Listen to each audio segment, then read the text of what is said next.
Hey, friends. Amy Plano, Reimbursement Dietitian, here with a couple tips about applying to Medicare.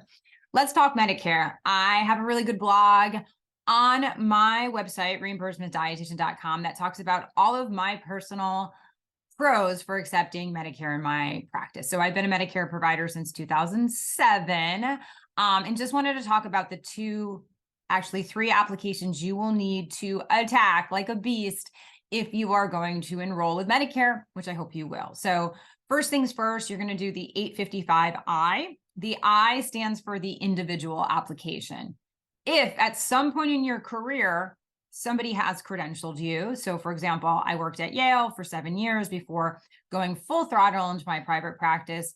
I already had an 855I out there. And so I was already credentialed and I already had a PTAN as an individual provider. So if somebody's already done that once and you have your PTAN, you can actually bypass this step and you're going to do the 855B for your practice, which is the group application. But let's finish up talking about the 855I. If you are totally new to Medicare, welcome, super pumped to have you. So 855I is going to be using your Social Security, which is probably new for you, because probably for most other applications, you've been using your EIN.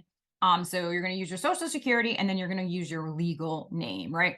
I want you guys to think about the 855I being totally tied to you as an individual. So while it may be confusing in certain areas of the application, it's always referring to you as the individual. So keep on thinking that throughout the application. Don't be thinking of your group, your LLC getting taxed as an S Corp. Those are all things that you don't need to think about when you're doing the 855I, which is the individual application that can be found on pcos.gov. Okay. The 855B is going to be the application for your group. Okay. Generally speaking, you don't necessarily need to do one for your group. But what I would say is I would probably just do one. Set yourself up because we're going to be growing the shit out of your empire and we're going to need your group status ready to go. Okay. 855B is going to be the application for your group. Versus when we did the 855I, the individual app, remember we use your name and your SOCH. Now throughout the application, we're going to be using the legal name of your business, your EIN, and your NPI type 2. Okay, so remember all things group on this application. The area that many dietitians get tumbled up on is the area with EFTs. Remember, they will give you balls about this, but the name on your checking account and the name on your checks needs to match perfectly with the legal name of the business in which you are going to credential.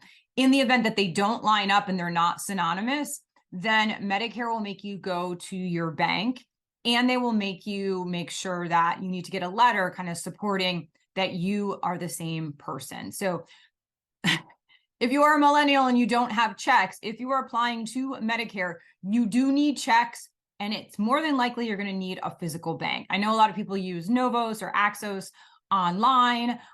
If you're applying to Medicare, you will need checks from a real bank. And then in the 855B, which is the group application, you can reassign your individual benefits from the 855I all the way to your 855B. Okay, so let's just recap. 855I is going to be the individual application. 855B is going to be the group application. And the 855R is often part of the 855B, where if you have been credentialed by somebody already and you have a PTAN, we're going to reassign your PTAN to your group practice. Remember, nothing will happen too. So if somebody already credentialed you and say you were like me, I was working for the diabetes clinic at Yale, I was able to reassign my PTAN number to multiple other groups and institutions. So I was working for Yale while I had also then reassigned the benefits to my group practice, the Plano program.